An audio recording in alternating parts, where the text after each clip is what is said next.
अस्सलाम वालेकुम जी, कैसे हैं आप सब? मैं ठीक, शुक्र अल्हम्दुलिल्लाह। दुआ करती हूँ आप भी माशाल्लाह ठीक ठाक रहें, खुश रहें। चलें जी, बिस्मिल्लाह करते हैं वीडियो का। सुबह सुबह हो गई, सुबह तो खैर नहीं, 9 बज गए हैं। बच्चे स्कूल चले गए हैं, उनको उनके अब्बा छोड़ आए हैं कि आज हमारी तरफ बसों की हड़ताल थी।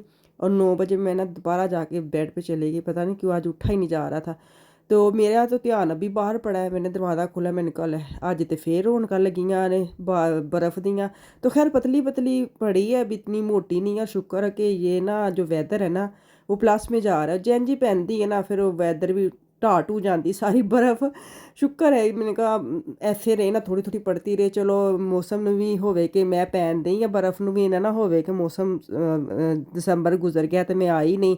ਉਹਨੂੰ ਵੀ ਸ਼ੌਕ, ਉਹਦਾ ਵੀ ਸ਼ੌਕ ਪੂਰਾ ਹੋ ਜਾਂਦਾ ਵੇ ਤੇ ਸਾਡੇ ਵੀ ਜਿਹੜੇ ਨਾ ਉਹ ਮਤਲਬ ਹੋ ਜਾਂਦਾ, ਕਸਰ ਨਿਕਲ ਜਾਂਦੀ ਕਿ ਚਲੋ ਉਹ ਵੀ ਆ ਗਈ ਹੈ ਤੇ ख़त्म ही हो गई। ਉਹ ਨਾਲ ਨਾਲ ਚੱਲਦਾ ਪਿਆ मौसम। तो खैर मैं चाय रख के चली गई थी बाहर।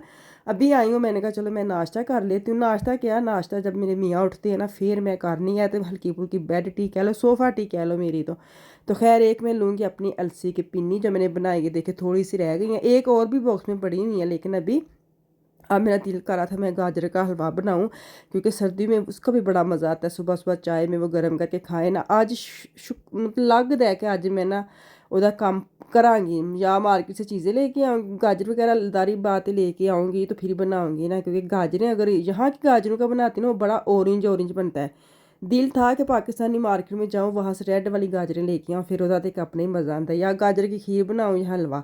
तो यहाँ पे ना मैं मशीन लगाने लगी हूँ, सरफ आखिरी आखिरी सावा उत्ते जान दिया डब्बा उसके मोटे मोटे डेले निकल रहे डेले उसको मैं हाथों के साथ ना चूरा चूर कर रही थी ताकि जो है ना अच्छी तरह अंदर सरफ चले जाए। पता है जैसे डब्बा हो गया ख़त्म, तो एंड पे जो नीचे जमी हुई है ना उसको मैंने छुरी के साथ खोतर के तो मैंने डाल दिया। और साथ मैंने जो उसके अंदर शपूली होती है जो खुशबू वाली, वो मतलब लिक्विड जो होता है वो मैंने डाल दिया है।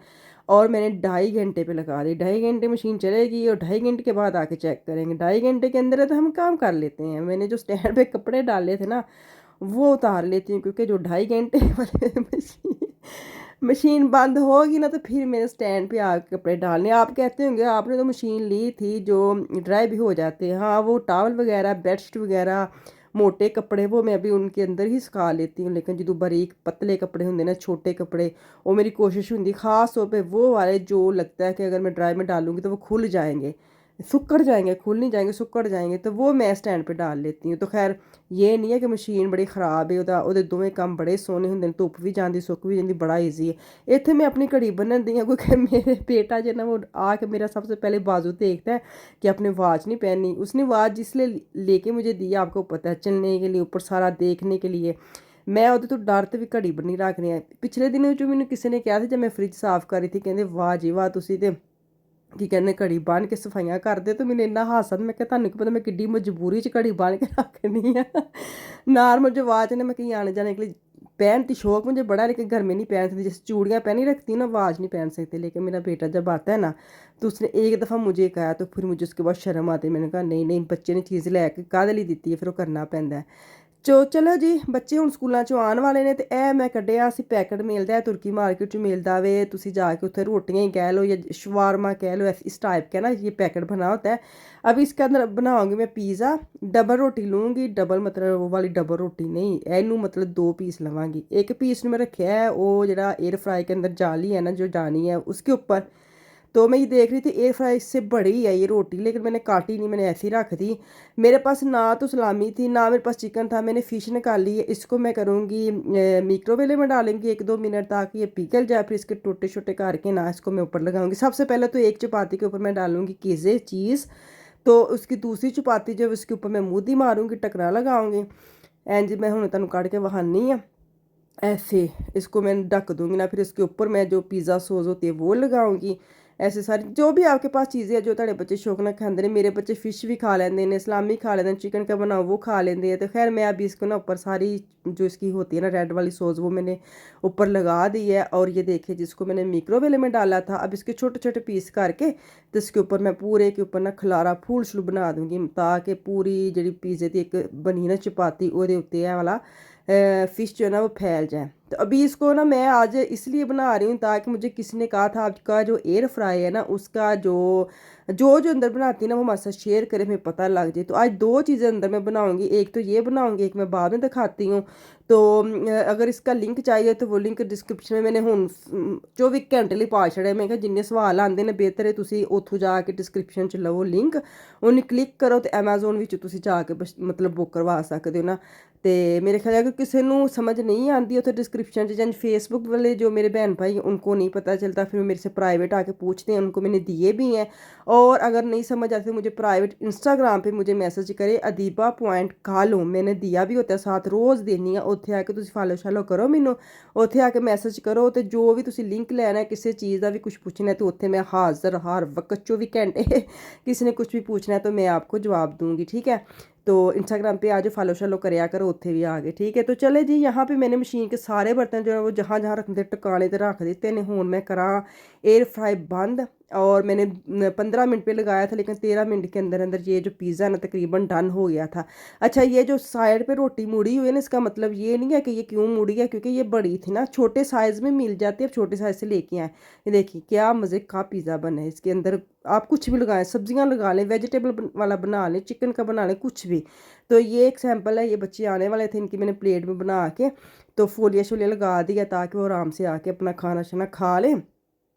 तो बच्चे आ गए, अब पिछले टाइम शुरू हो गया। अफान साहब को लगी थी भूख कह लें, लेकिन उसको था मैंने मिल्क शेक पीना है। मैंने कहा चलो आओ, कि कहते नौकर की तो नखरा की बनाओ, नाले तेन जाचा आन तो नाले तुसी अपनी चीज़ां आप बनाया करो। तो अब इसके पास मैं खड़ी थी, बता रही थी दूध कितना डालना है, चीनी कितनी डालनी है, ग्राइंडर को अगर आपने मिक्सर को पकड़ना है तो जग को भी हाथ रखना है, सारे तौर तरीके बता रही हूँ अपने बच्चे को ताकि कल जो शादी हो ना अपनी बेगम को बना के दे, अपनी बेगम को बना के दिया करे। नहीं, मैं ये मजाक कर रही हूँ क्योंकि बच्चे जब स्टूडेंट बनते हैं ना, जैसे यूनिवर्सिटी जाते हैं, कहीं भी जाते हैं, तो उनको पता हो कि हमने अपने आप को खाना शाना कैसे बनाना है, क्या कवर करना है, कैसे भूख लगी तो इसको कैसे मैंने हैंडल करना है। तो वो छोटी छोटी चीज़ें बच्चों को आनी चाहिए। चलें जी, अब मैं बना रही हूँ कड़ी।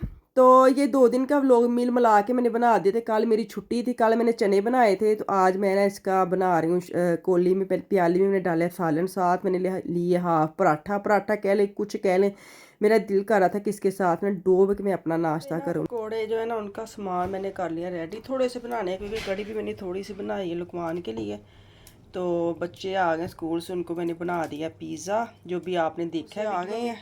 उनके अब्बा जी ले आए हैं क्योंकि अज साढ़े पासे फुल हड़ताल है, रात 10 बजे तो लैके अज 10 बजे तक साढ़े ना बसां ट्रेनां सारा कुछ बंद है। पता नहीं काहदे लई बंद है, मैनूं तो यही लगदा कि आंदे न पैसे वधाओ साढ़े। तो होर इत्थे भी इंज दा सिस्टम है वे हड़तालां दा, लेकिन वो तोड़ा फोड़ी नहीं करते बस, क्योंकि उन्होंने इंज हड़ताल खुफिया खमोशी च करके अपनियां शर्तां मनवा लैंदे। मनण वाले भी बेचारे नॉर्मल सॉफ्ट जे ना छेती मन लैंदे ने, साढ़े ते है ना कि डंडे सोटे चलन लग पैंदे ने। बेचारे टीचर हो गए, कोई मजदूर हो गए, इत्थे इंदा कोई सिस्टम नहीं। अपनी हक की आवाज़ भी चुकते ने ते पता भी नहीं लगता कि कोई नुकसान होया, ते मनण वाले भी चुप करके मन लैंदे ने। चलो जी, कड़ी हम तैयार करने आ, पकौड़े नाल कढ़ने आ, अज लुकमान नूं करने आ खुश।